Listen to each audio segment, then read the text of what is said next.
Okay, once you have your plane set up and your objects in your camera pointing at your objects, your scene is more or less ready. You can do a live preview here to kind of see how your objects are rendering. That's just Shift Z, but you need to check, or now you need to start adding materials. This is just to go through and have a sphere for each of those shader nodes that I put in the screenshot image that I made for you guys. So you just grab one, come up to your node editor, make sure you are on the little checkered circle here. That's the shader option, and then the cube. That's the object. So you're adding a shader on an object, okay, or a material. These other nodes or these other tabs we don't need to worry about right now, but rendered this is compositing, textures, world, and line style. Yeah, I've never used line style, so I don't know. Then over here in this box, this is how you're going to add or select materials. If you already have materials set up in your world, or in your Blender file, if you click on the little arrows here, it will give you a list of all the materials that are in here. Hopefully you've named them something besides material. Okay, material is a really generic name. You rename things just by clicking on the name and giving it a name. So we'll call this one diffuse. So this is my diffuse material because I'm using a diffuse shader. The BSDF just stands for shader. It's a long name. I think I looked it up the other day for you guys. I don't even remember what it stands for. Meaning. What is BS? Bidirectional scattering distribution function.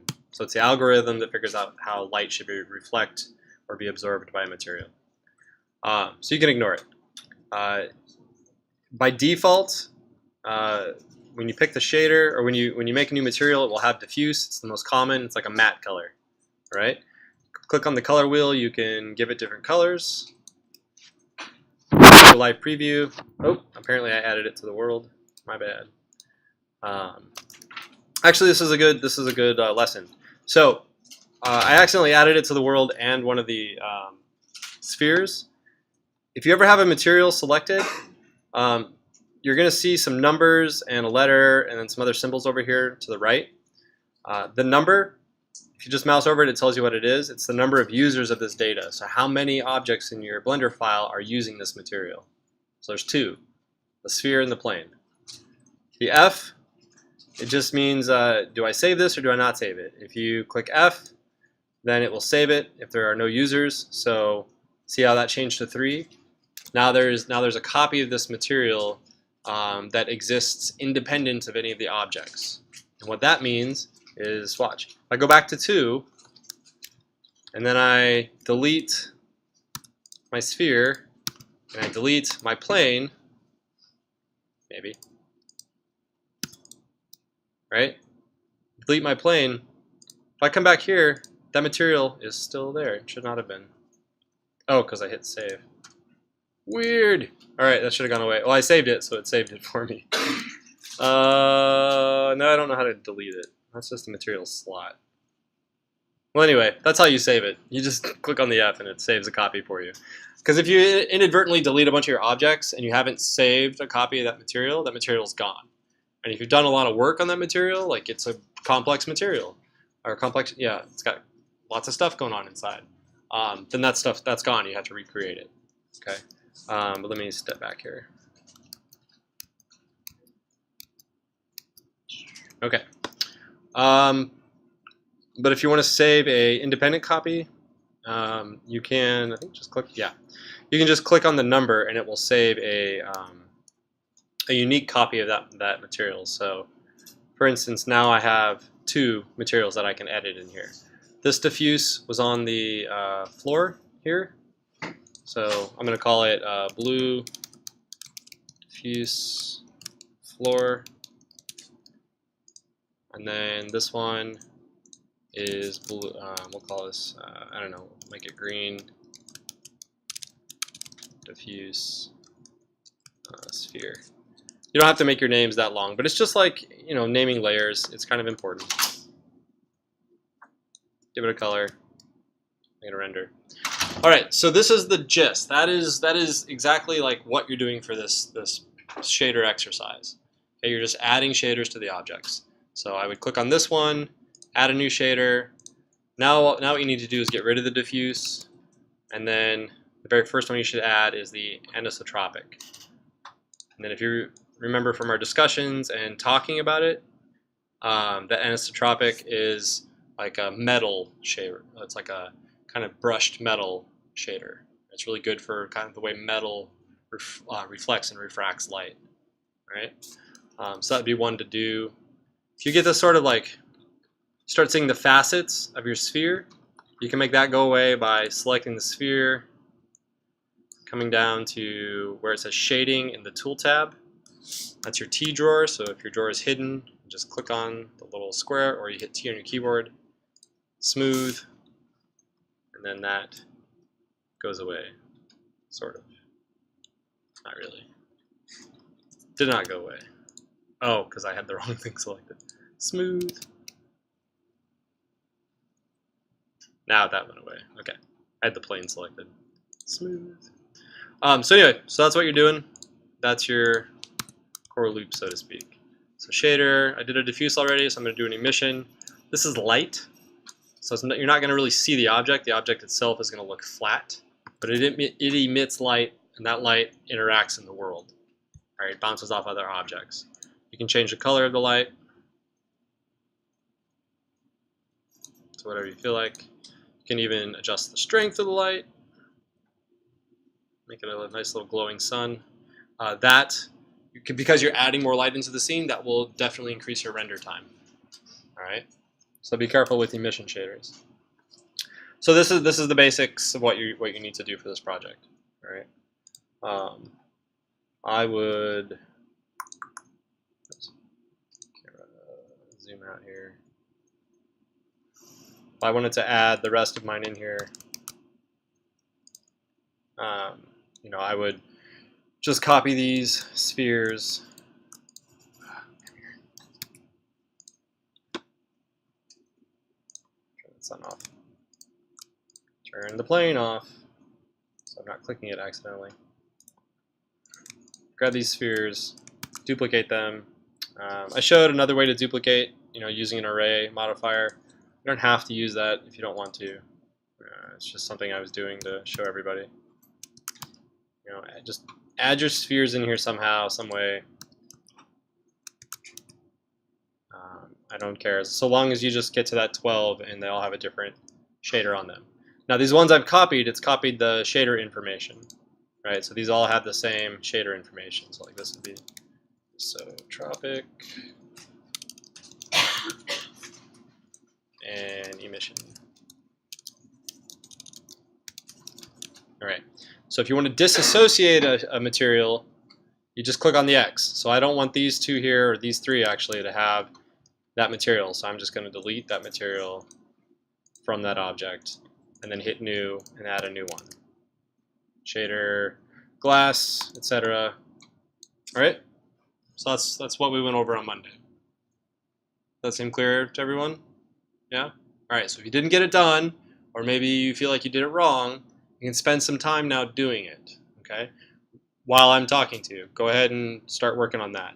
What I'm going to talk to you now is just about the project we're going to start today, all right? And I introduced it a little on Monday, but I want to do the rest of it today. So, shader 2. All right. Okay. Yay, materials. I don't know. Sometimes isometric just makes me really happy. I'm all about trying to find things that make me happy right now for some reason. Kind of in a mood. I'm in a mood, yeah. Oops. See, I just messed up my emission shader because I didn't delete it. So I need to go back and put it back together. All right. Okay. Now I want to cut it off there and add my glossy. Maybe make my glossy orange. Give it a roughness. If you don't give your glossy any roughness, it'll reflect all of the light that comes near it, which is kind of fun. Okay, let's save that. So let's talk about what we're going to do now, our new one. You can keep working on the shader practice if you want to fix it or it needs to be done differently. All right. All right, so we're going to do a project called The Uncomfortable. I talked about it on Monday. It's based off of this project by a Greek architect, Katerina, and I forget her last name now, Katerina Camprani. Essentially, what she started to do was design or brainstorm a bunch of modifications to everyday objects that make them very uncomfortable to use. They're still useful, you can still use them, maybe, but they're very uncomfortable and awkward to use. So, as she says in her statement, she started making 3D visualizations of these, so building them as 3D models and doing renders because she was too poor to actually fabricate them. But now, because of the interest other people have shown, she's starting to raise money and be able to fabricate a bunch of them as objects, which I think is great.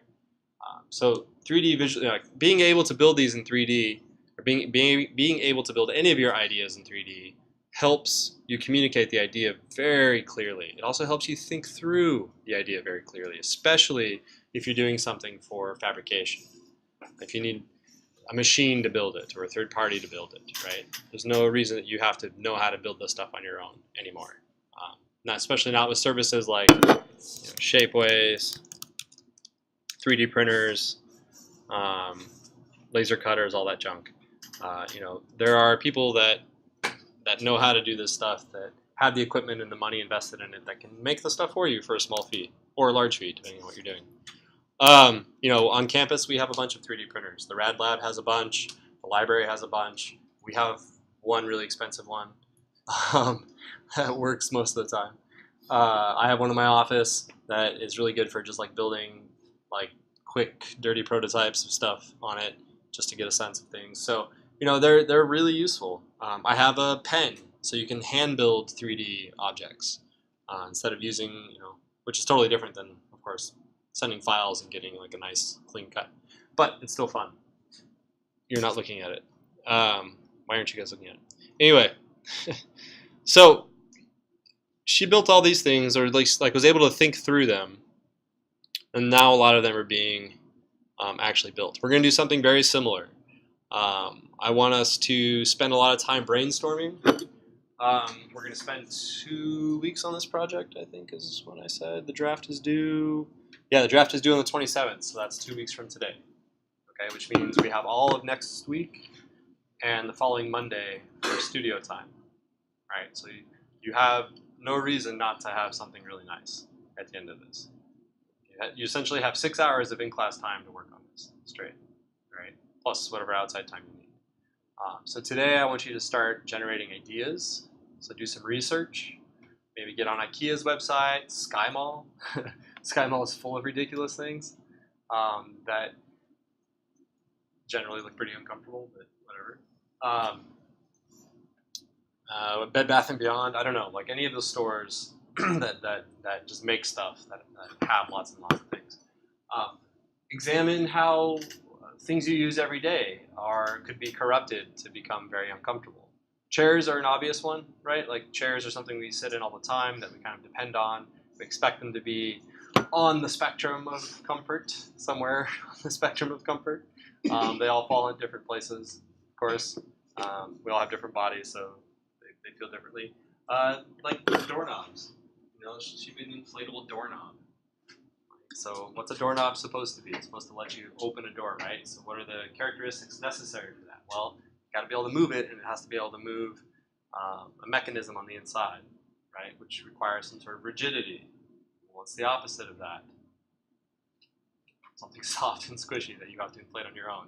There's no way that would actually work as a good doorknob. So that would be a very frustrating experience. A chair that pushes you out a bit, a creamer that pours the cream back on you, the little slot in the creamer, it's pointed at the handle. I know that I would be very surprised if she's never seen this book, or the cover of this book, the artwork that's on this book.